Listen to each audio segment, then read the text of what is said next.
Todos conocemos a este hombre de aquí, es Rocky Balboa, el don nadie que recibe la oportunidad de su vida y en el primer asalto manda al suelo al campeón invicto Apollo Creed. Es la fábula de David contra Goliat, el tipo corriente que tiene todas las de perder, y aún así nos demuestra que con trabajo duro y determinación se puede lograr cualquier cosa. Al menos eso es lo que Hollywood nos quiso hacer creer. Pero la realidad es mucho más dura, más salvaje y mucho menos bonita que cualquier guión de Hollywood. Este hombre de aquí es Chuck Wepner, el verdadero Rocky, un tipo duro de New Jersey, con una vida que fue un auténtico desastre. Y al igual que Rocky, parecía destinado al papel de perdedor. No era rápido ni elegante, y nunca fue el favorito. Luchó, sangró, cayó y se levantó más veces de las que cualquiera podría imaginar. Un veterano fracasado que parecía destinado a perder, hasta que una noche de 1975 se subió al ring contra el mejor boxeador de todos los tiempos, Muhammad Ali, y en el noveno asalto, contra todo pronóstico, lo mandó a la lona, justo igual que en la película. Pero hay una diferencia, la historia de Chuck Wepner no termina con un abrazo y un beso después del combate. Su vida, dentro y fuera del ring, era un desastre. Golpes, alcohol, drogas, 3 matrimonios rotos y una afición especial por las malas compañías y las peores decisiones que terminaron llevándolo a la cárcel. Stallone, el actor que interpretó a Rocky, se hizo multimillonario y se convirtió en leyenda, pero Chuck se quedó sin nada. Su vida fue un constante vaivén de errores, fracasos y caídas, pero siempre encontraba la manera de levantarse y volver a la pelea. Un hombre lo suficientemente salvaje como para medirse con un oso hasta 3 veces y vivir para contarlo. Lo que vas a ver es mucho mejor que cualquier película. Es la historia del verdadero Rocky, alguien al que quisieron borrar de su propia leyenda y que recibió todos los golpes que la vida puede darte, y aún así encontró la forma de levantarse y sonreír con los pocos dientes que le quedaban en su sitio. Un hombre a quien robaron su historia y su nombre y el infierno que tuvo que atravesar para recuperarlos. No es posible. No es posible. No es posible. No es posible. That's not possible. Bienvenido a No es posible, el canal para curiosos sin remedio donde cada episodio exploramos una idea fascinante. Vale, para entender bien esta historia tenemos que volver a 1975, al momento exacto en que se cruzan sin saberlo las vidas de un joven actor llamado Sylvester Stallone y un tipo duro de New Jersey llamado Chuck Wepner. Por aquel entonces Stallone tenía 28 años y es un joven actor en paro que trata de sobrevivir en Nueva York. Literalmente no tiene ni para comer. Está al borde de la indigencia. Desde hace años se presenta a castings, pero siempre recibe la misma negativa. No das el perfil, no eres comercial, nadie te va a contratar. Porque en el Hollywood de los años 70 mandaban los Robert Redford, los Paul Newman, esos tíos altos, rubios, con sonrisa perfecta de anuncio de pasta de dientes. Y luego estaba él, Stallone, con la ceja caída, la boca torcida y el habla arrastrada. No daba para héroe. Era, como mucho, el matón de turno o el secundario raro. Esa cara y esa voz, que hoy son marca registrada de Stallone, pero que en aquella época eran una sentencia de muerte en cualquier casting.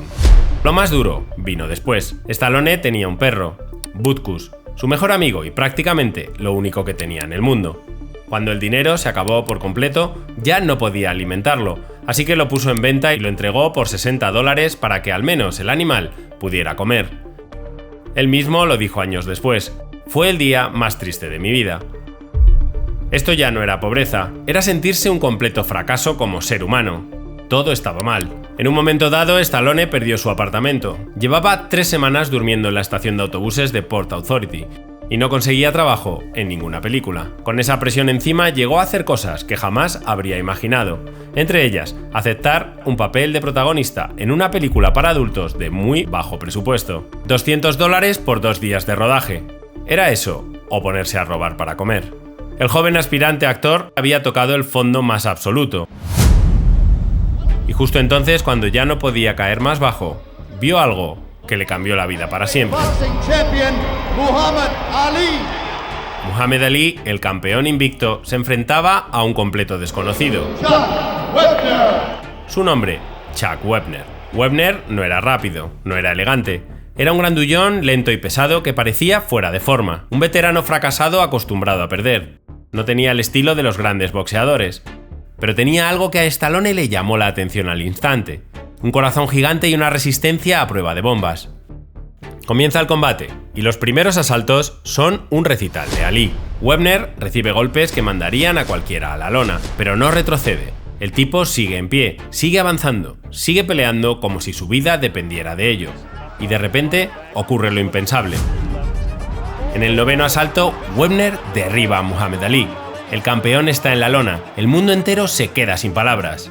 A Stallone se le saltan las lágrimas. Lo que está viendo en la televisión ya no es boxeo, es una metáfora de su propia vida.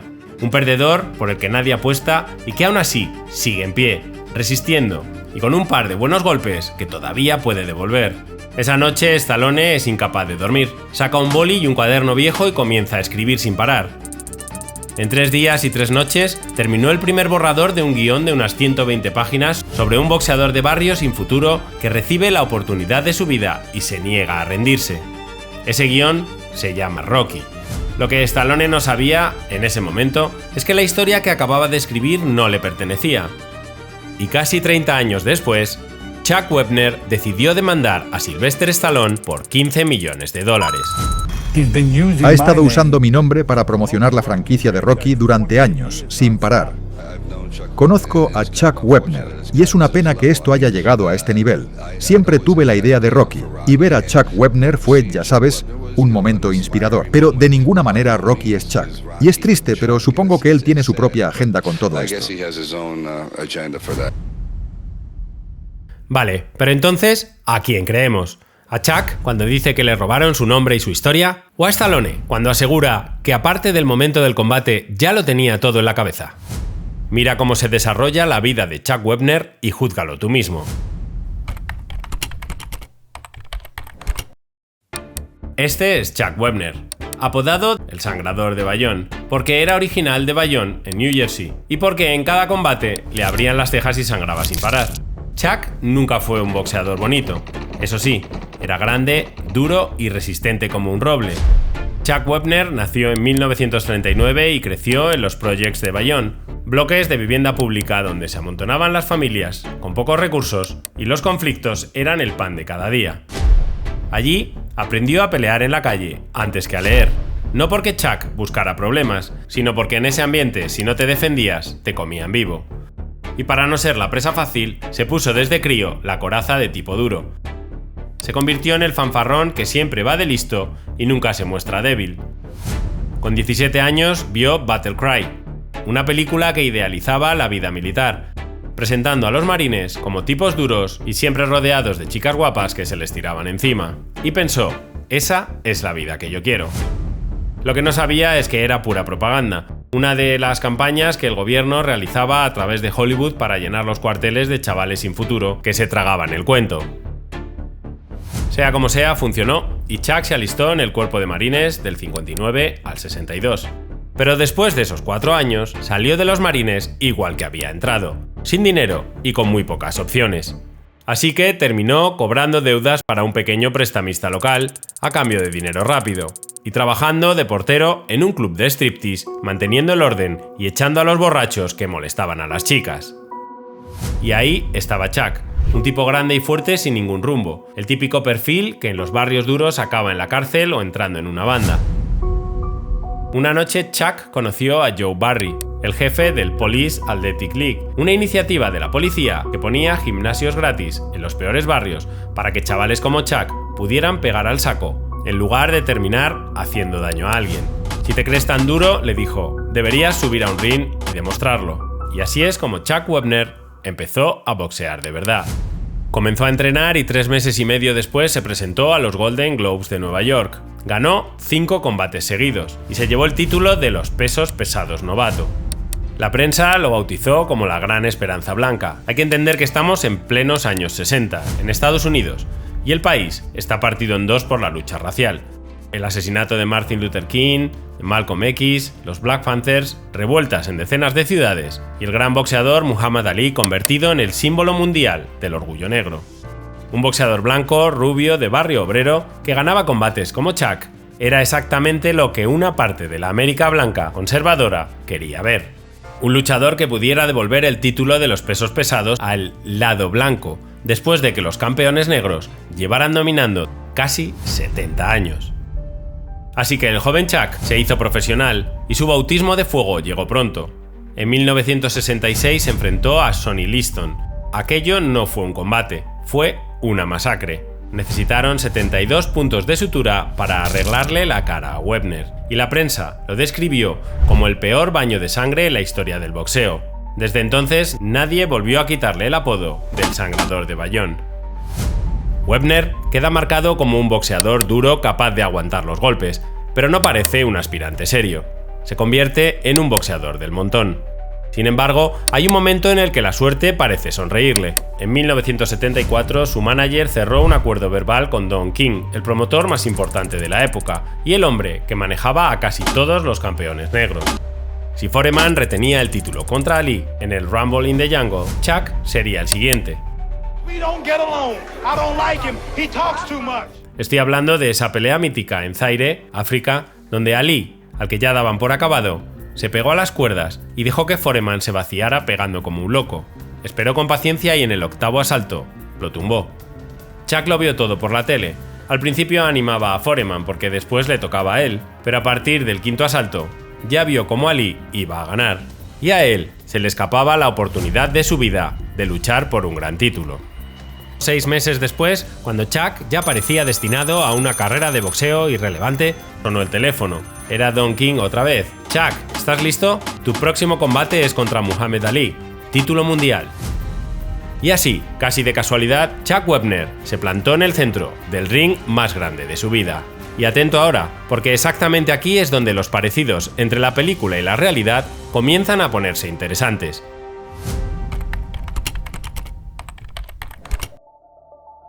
Primero, la llamada imposible. Chuck Wepner, un boxeador mediocre, recibe la llamada de su vida para un combate imposible por el título mundial de los pesos pesados. Y en la peli, a Rocky le llega una oportunidad muy parecida. ¿Cree usted en eso de que América es la tierra de las oportunidades? Sí. Apollo Creed también. Y quiere demostrarlo dando a un desconocido la oportunidad de conseguir el título. En realidad, el combate ocurrió en 1975, cuando todo Estados Unidos preparaba las celebraciones para el bicentenario de su independencia. Y en la película también estamos en ese mismo año. Háblanos del combate bicentenario del que se hace tanta publicidad. Pues será el acontecimiento deportivo más grande de la historia del país.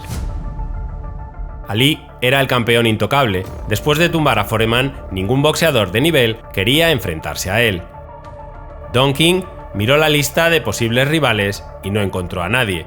Me ha puesto en contacto con todos los contrincantes que merecen la pena y todos dicen lo mismo. 5 semanas no es suficiente para ponerse en forma. Nada de ponerse en forma, lo que tienen es miedo. Saben que el mundo entero verá el combate y ninguno de ellos es capaz de ganarme. Y se le ocurre la misma idea que en la película. Si no hay contrincantes de categoría, busquemos otra cosa, una novedad. Estamos en la tierra de las oportunidades, ¿no?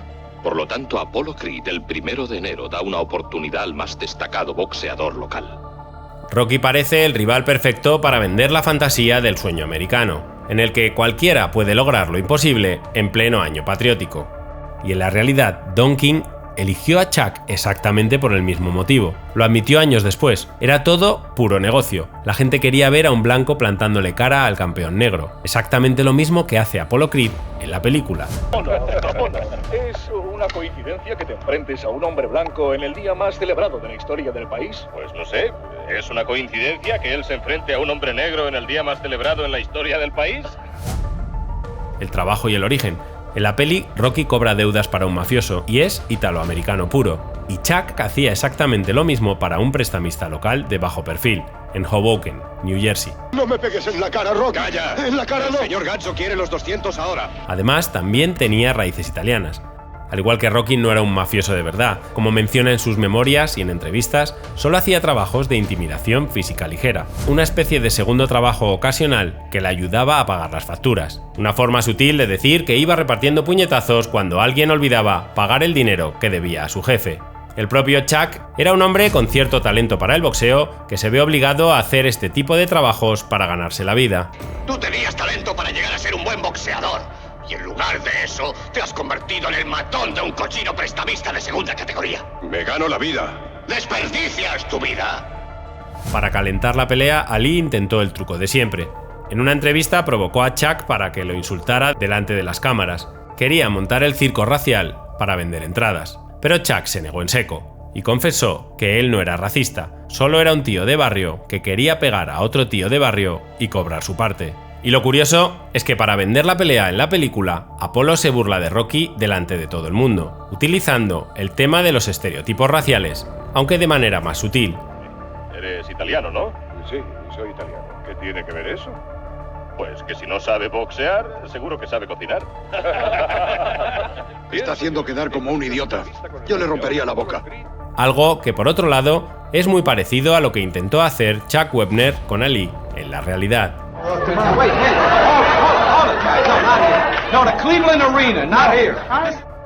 El momento épico. En la peli, Rocky tumba a Apollo en el primer asalto, con un gancho brutal. Es la primera vez en la historia que alguien consigue tumbar a Apollo Creed. Y en la realidad, Ali cayó de verdad y era solo la tercera vez en toda su carrera que lo derribaban. Pisotón y gancho al hígado. Ese tipo de pisotones en el boxeo de aquel entonces estaban permitidos. En ese momento de euforia, Chuck gritó a su manager: «¡Arranca el coche, somos millonarios!». Su respuesta fue: «Date la vuelta, anda, que se está levantando y está cabreado». El estadio enloqueció igualmente en la película y en la realidad. En la película, Rocky aguanta los 15 asaltos, pierde por decisión de los jueces, pero se gana el respeto del público demostrando que puede dar la pelea y aguantar hasta el final, mientras que Chuck también aguantó los 15 rounds, cayó a solo 19 segundos del final.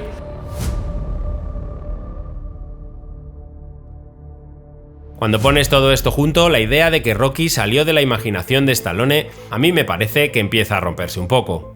No digo que no tenga mérito, todo lo contrario. Solo digo que quizás Stallone cogió más de la vida de Chuck Wepner de lo que está dispuesto a reconocer. Sea como sea, hay algo que se han dejado fuera, porque en la saga de Rocky, este se reinventa y tiene una vida feliz con Adrian. Mientras que Chuck, después de su noche de fama, entró en una espiral autodestructiva y terminó en la decadencia más absoluta. Y por lo que Chuck tuvo que pasar, no nos lo han enseñado en ninguna secuela de Rocky.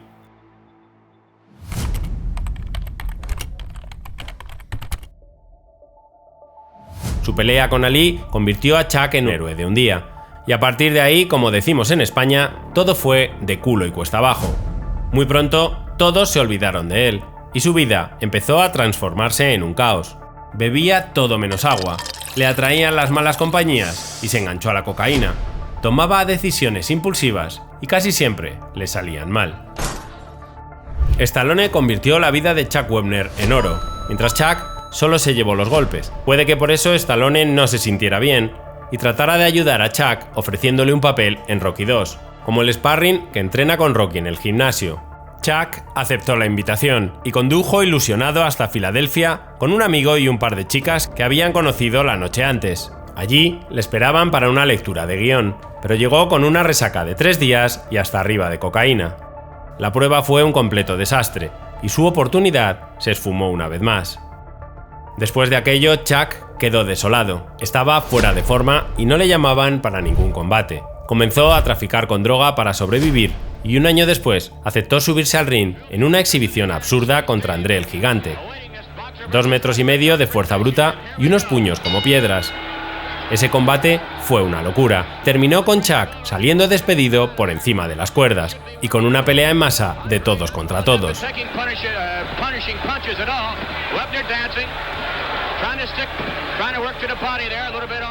¿Y qué hace Stallone en Rocky 3? Reproduce exactamente la misma pelea. Rocky contra Thunder Lips, el gigante rubio de la WWE. Chuck vio la película y solo pudo reírse con amargura.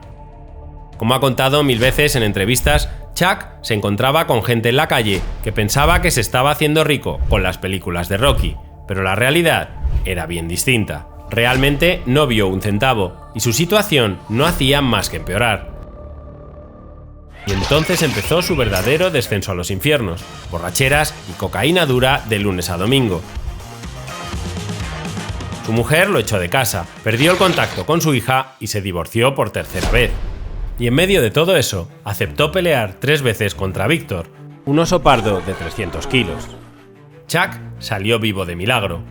En 1985, alguien que él creía su amigo lo traicionó, y la policía lo agarró con casi 2 kilos de cocaína encima.